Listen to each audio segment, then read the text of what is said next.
प्रेमिका का भूत। एक समय की बात है, एक छोटे से गांव में देवराज नाम का एक आदमी अपनी पत्नी और 4 बेटियों के साथ रहता था। गांव के सारे लोग देवराज का मजाक उड़ाते थे क्योंकि उसकी 4 बेटियां थीं। कुछ गांव वालों ने तो देवराज को दूसरी शादी करके बेटा पाने तक का सुझाव दिया, पर देवराज एक उच्च विचारों वाला व्यक्ति था, इसलिए उस पर उनकी बातों का कोई असर नहीं होता था। देवराज ने कड़ी मेहनत करके अपनी 4 बेटियों को बहुत अच्छी शिक्षा प्रदान की। देवराज की बड़ी बेटी नेहा पढ़ने में बहुत होशियार थी और दिखने में भी बहुत आकर्षक थी। नेहा ने अपनी कड़ी मेहनत और प्रयासों के कारण दुबई की एक मशहूर कंपनी में एयर होस्टेस की नौकरी पाली। अपनी नौकरी की खबर पिता को देते हुए नेहा बोली, पिताजी, आपने लड़कों और लड़कियों में कभी कोई भेदभाव नहीं किया। आपकी मेहनत और समर्पण की वजह से ही मैंने यह सफलता प्राप्त की है। नेहा, तुम मेरी सबसे बड़ी संतान हो। तुम्हारी सफलता से मुझे बहुत गर्व महसूस हुआ है बेटी। पिताजी, मैं आपसे वादा करती हूँ कि अपनी सारी बहनों की पढ़ाई में अब से मैं आपका सहयोग करूँगी। नेहा ने दुबई में नई नौकरी ज्वाइन करके अपने घर पे पैसे भेजने शुरू कर दिए। कुछ सालों में नेहा की सारी बहनें पढ़ लिख गई और उनमें से 2 की तो नौकरियां भी लग गई। जब नेहा दुबई से अपने घर वापस आई तो देवराज ने उससे कहा, बेटी, अब तुम बड़ी हो गई हो और तुमने घर वालों के लिए बहुत कुछ कर दिया है। अब मैं चाहता हूँ कि एक अच्छा सा लड़का देखकर तुम्हें सेटल कर दिया जाए। पिताजी, जैसा आप सही समझें। नेहा के परिवार वालों ने उसे बहुत से लड़कों की प्रोफाइल्स दिखाई, पर नेहा को उनमें से कोई भी पसंद ना आया। कुछ समय बाद नेहा दुबई वापस आ गई। दुबई में काम करते करते एक डेटिंग साइट पे नेहा की मुलाकात राज नाम के एक लड़के से हुई। राज दिल्ली में एक सॉफ्टवेयर इंजीनियर था। धीरे धीरे दोनों की बातें प्यार में बदल गई और मुलाकातों का सिलसिला शुरू हो गया।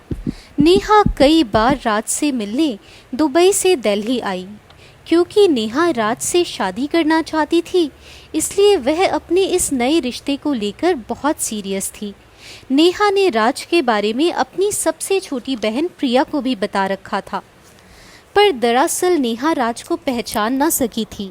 राज एक लड़कीबाज लड़का था और नेहा के साथ वह बस इसलिए था क्योंकि नेहा अच्छी जॉब करती थी और खूब सारा पैसा कमाती थी। नेहा के अलावा भी उसका बहुत सारी लड़कियों के साथ अफेयर चल रहा था। एक दिन नेहा ने अचानक से इंडिया जाकर राज को सरप्राइज देने का मन बनाया। जैसे ही नेहा दिल्ली में राज के घर पहुंची, राज उसे देखकर चौंक गया और बोला, नेहा, तुम अचानक यहाँ कैसे? सरप्राइज। मैंने सोचा इंडिया आकर तुम्हें सरप्राइज दे दूं। क्या हुआ, तुम खुश नहीं हुए क्या? अरे नहीं नहीं, तुम्हें अचानक यहाँ देखकर बहुत खुशी हुई। चलो आ जाओ, अंदर आओ। अगले 2 दिन नेहा और राज ने हंसी खुशी एक दूसरे के साथ बिताए। तीसरे दिन जब दोनों मूवी देख रहे थे, नेहा ने राज से पूछा, राज, क्या तुम मुझसे शादी करोगे? नेहा की बात सुनते ही राज एकदम शांत हो गया और उसने अपना सिर झुका लिया।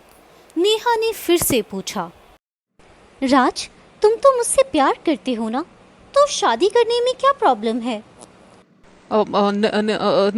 नेहा, एक्चुअली मेरी एक और गर्लफ्रेंड है। सॉरी, मैंने तुमसे ये बात छुपाई। मैं उसे छोड़ दूंगा, प्लीज मुझसे रिश्ता मत तोड़ना। यह सुनते ही मानो नेहा के पैरों तले जमीन निकल गई हो। नेहा शांति से सोफे से उठी और राज के घर से बाहर जाने लगी।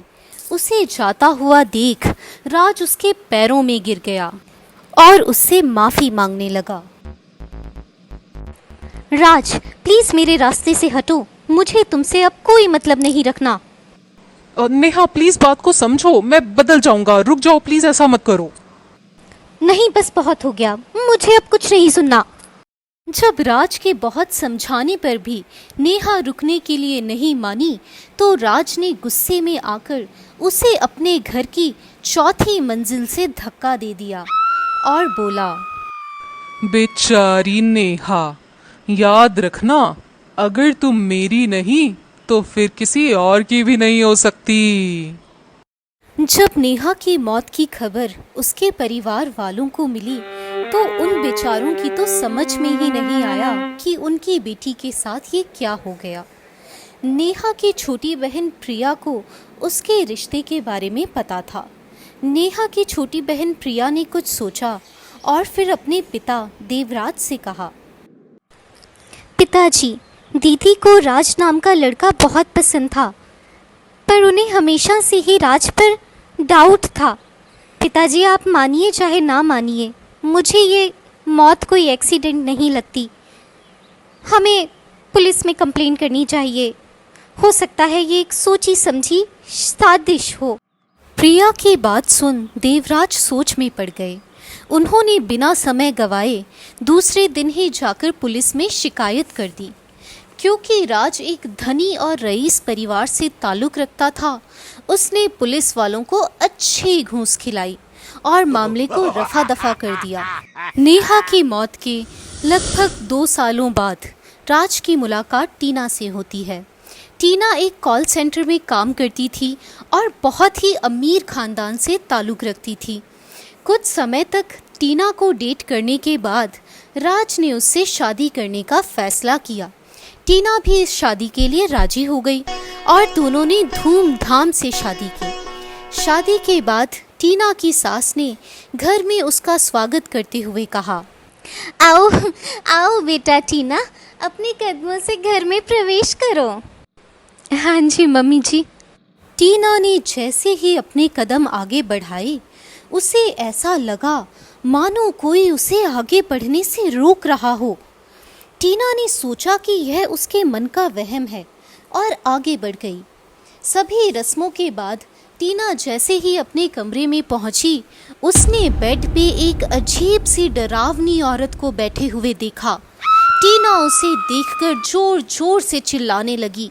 टीना की आवाज़ सुन राज भाग भाग कर टीना के कमरे में आया और बोला, क्या क्या क्या हुआ टीना, तुम ऐसे क्यों चिल्ला रही थी?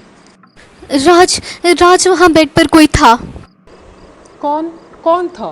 टीना, तुम्हें क्या हो गया है? कोई भी तो नहीं है यहाँ। लगता है तुम थक गई हो, तुम्हें अब आराम करना चाहिए। टीना अपनी नई जिंदगी में सामंजस्य बिठाने की कोशिश कर रही थी, लेकिन जब से वह इस घर में आई थी, उसके साथ बड़ी अजीब अजीब सी चीज़ें होती जा रही थी। एक दिन जब टीना नहा रही थी, बाथरूम में अचानक पानी की जगह खून आने लगा। टीना चिल्लाते हुए बाथरूम से बाहर आ गई। राज, बाथरूम में पानी नहीं आ रहा है, आप प्लीज जाकर एक बार चेक कीजिए ना। अच्छा, 1 मिनट, मैं अभी चेक करके आता हूँ। नल में पानी आ तो रहा है, पता नहीं इस औरत का ध्यान किधर रहता है। टीना की हरकतों से परेशान होकर उस दिन बिना खाना खाए ही राज घर से काम के लिए निकल गया। टीना दुखी होकर सोफे पर बैठी हुई थी कि उसकी नज़र सामने लगी पेंटिंग पर गई। ऐसा लग रहा था मानो वह पेंटिंग रो रही हो। टीना ने उसे अपने मन का भ्रम समझा और अपनी गर्दन झटककर दोबारा पेंटिंग की तरफ देखा, तो वह डर से कांप गई, क्योंकि पेंटिंग सच में रो रही थी और उसके आंसू खून के थे। टीना ने सोफे से उठकर भागने की कोशिश की, पर मानो जैसे उसे किसी शक्ति ने सोफे से बांध दिया हो। टीना वहां से हिल भी ना सकी। तब टीना के सामने नेहा की आत्मा प्रकट हुई और बोली, मैंने आत्महत्या नहीं की, मुझे मारा गया है। टीना उस आत्मा को देखकर पसीने पसीने हो गई और उसे ऐसा लगा मानो उसका दिमाग सुन्न हो गया हो। डरते डरते टीना ने कहा, तुम कौन हो और क्या चाहती हो? नेहा की आत्मा हूँ मैं चाहती हूँ कि तुम मुझे समझो और मुझे इंसाफ दिलवाओ। नेहा की आत्मा ने अपनी पूरी आप बीती टीना को बताई और फिर बोली, मुझे तुम्हें देखकर दुख होता है टीना। तुम राज के लिए इतनी वफादार हो, पर राज अभी भी उसका बहुत सी लड़कियों के साथ अफेयर है। उसने तुमसे शादी सिर्फ तुम्हारी जायदाद के लिए की है। नेहा, तुम अब चिंता मत करो, मैं सब कुछ समझ गई हूँ। तुम्हें इंसाफ अब मैं दिलवाऊंगी और राज को दंड। टीना ने नेहा के परिवार से मिलकर उन्हें सारी सच्चाई बताई। टीना की बातें सुनकर नेहा के पिता रोने लगे और बोले, नेहा मेरी सबसे होशियार बेटी और सबसे प्यारी बेटी थी। आज तक हम उसकी मौत को एक्सीडेंट समझते रहे। मुझसे जो भी हो सका मैंने किया, पर अब मैं समझ गया हूँ। अब मुझसे जो भी हो सकेगा मैं करूँगा, पर अपनी बेटी को इंसाफ ज़रूर दिलवाऊंगा। अंकल, आप चिंता मत करें, आप अब अकेले नहीं हैं। मैं इस चीज़ में आपकी मदद करूंगी। क्योंकि टीना एक अमीर घर से ताल्लुक़ रखती थी, उसके शहर के बड़े बड़े वकीलों से अच्छे रिश्ते थे। टीना और नेहा के परिवार ने मिलकर नेहा का केस फिर से खुलवाया। पुलिस के डंडे पड़ते ही राज ने एक एक करके सारे सच उगल दिए और इस तरह नेहा की आत्मा को इंसाफ और मुक्ति मिली और टीना को अपने धोखेबाज पति से छुटकारा मिला।